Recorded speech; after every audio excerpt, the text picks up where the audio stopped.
La sécurité routière, la lutte contre l'insécurité routière, c'est un combat permanent. Et je crois que quoi qu'on fasse, on ne pourra jamais se reposer sur nos lauriers en se disant ça y est, on est très bon dans le département, voilà, parce que du jour au lendemain, on peut avoir un accident de un véhicule 9 places, un bus, etc. Il y a l'accident dramatique à Annecy ce matin, à midi. Voilà, c'est des choses qu'on ne maîtrise pas. C'est des gens avec un véhicule qui peut rouler à vive allure et qui peut provoquer des dégâts. Ce que je vous souhaite retenir du bilan de l'année écoulée, 13 tués, c'est plus 2, c'est toujours trop, et on continuera à se battre. Voilà, parce que derrière 13 tués, c'est 13 familles, c'est potentiellement, sauf à ce qu'il soit shooté tout seul, c'est un tiers qui va porter ça, je l'espère, quand même toute sa vie, en se disant que peut-être maintenant il faudrait qu'il fasse attention, en regrettant de ne pas avoir fait attention plus tôt. La deuxième chose, c'est les 3 facteurs de risque dans le département: la vitesse, les stupes et l'alcool. Donc si les gens respectaient les vitesses... Dans l'ordre à peu près, alors après c'est 3-4, enfin on est... les valeurs absolues sur 13 morts ça fait...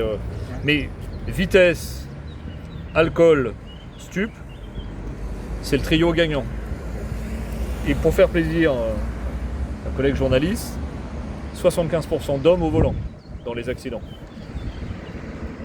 Donc messieurs, moi, à bon entendeur, salut.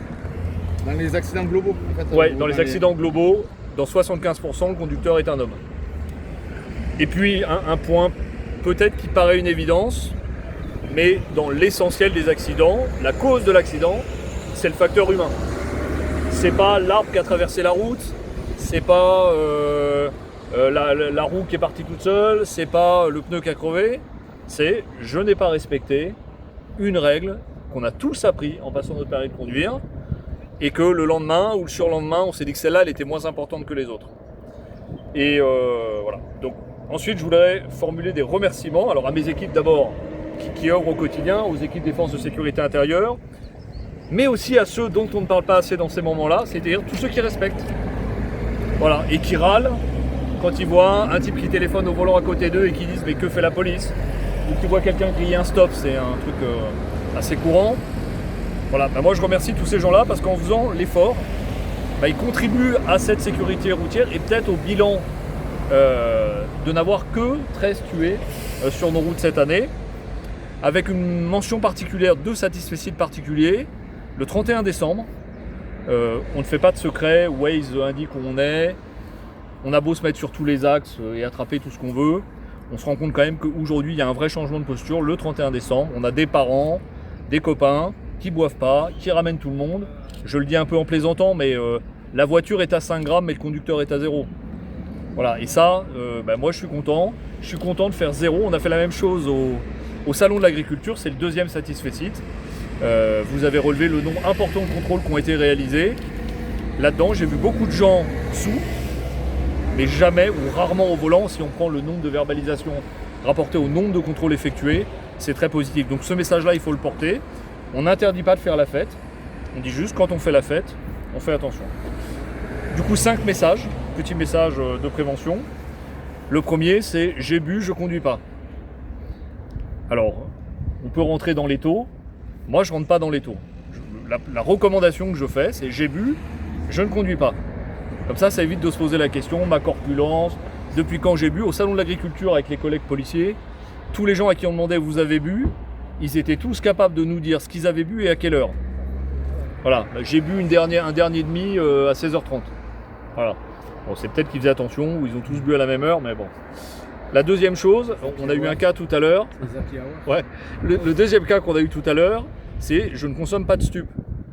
La consommation de stup est interdite. C'est même pas de conduire, de machin, c'est interdit. Donc voilà, on arrête d'en consommer, comme ça, ça tarira le marché et ça permettra de continuer à ce que la lutte qu'on fait contre le trafic de stupéfiants et les narcotrafics soit efficace. Troisième point, c'est un peu ma marotte ici depuis que je suis dans le département, c'est quand je fais un stop, je marque un temps d'arrêt absolu. C'est ce que dit le code de la route, à la ligne d'effet du stop. Et quand il n'y a pas de ligne d'effet, le code de la route précise que c'est l'emplacement du panneau. C'est la même chose pour les feux tricolores. Orange est un signal d'arrêt. Au rouge, forcément, on s'arrête. Et on s'arrête à la ligne d'effet, c'est-à-dire derrière la partie réservée au vélo. Il y a une partie réservée au vélo, il y a un dessin de vélo. Donc à moins de conduire aveugle, normalement on s'arrête après et l'emplacement pour les vélos, c'est pour les vélos. Le quatrième point, c'est les vitesses. Alors tous les gens qu'on contrôle en excès de vitesse, ils nous disent qu'ils étaient pressés, ils avaient un rendez-vous urgent, la dernière fois c'était un enfant pas attaché qu'il fallait absolument aller à la consultation. Bien, je pense qu'il y a, alors je vais faire de la pub pour tous nos navigateurs. Quand on a un rendez-vous, on prend son petit navigateur, on regarde le temps de route, normalement c'est calculé avec les vitesses exactes, et ben on prend le délai de route qui est nécessaire. Vraiment, ça c'est, je pense que je préfère que les gens arrivent en retard, en tout cas pour ce qui me concerne à un rendez-vous, plutôt que d'aller après briser des vies. Alors là c'est ou des familles brisées parce que les personnes sont estropiées. Et puis le dernier point, c'est quand je monte dans ma voiture, je pense aux conséquences de ce qui va se passer. Voilà. Je pense que quand on s'imagine en roulant peut-être parfois un peu vite, en se disant je vais gagner du temps, bah on se souvient qu'au code de la route, on a déjà expliqué les distances de freinage, que les impacts ne sont pas les mêmes. Alors, on nous dit aussi parfois que quand on heurte un mur à 70 km/h, les conséquences sont les mêmes qu'à 140. Dans les deux cas, on est mort. On est plus ou moins mort sans doute. Mais ça, c'est pas la bonne réflexion. La réflexion, c'est de se dire c'est limité à 50, je roule à 50. Et pareil, le code de la route prévoit qu'on soit capable de s'arrêter dans la portion de route qu'on voit, bah, quand il y a du brouillard, quand je suis dans une route de montagne en virage, même si c'est la route que je connais par cœur, des gorges de luge, je sais à quel virage ça tourne, quand je peux couper le virage parce que j'ai pas vu de phare en face, je reste dans ma voie et je respecte les vitesses. Parce que si chacun fait ça, on limite quand même l'occurrence au minimum de l'accident.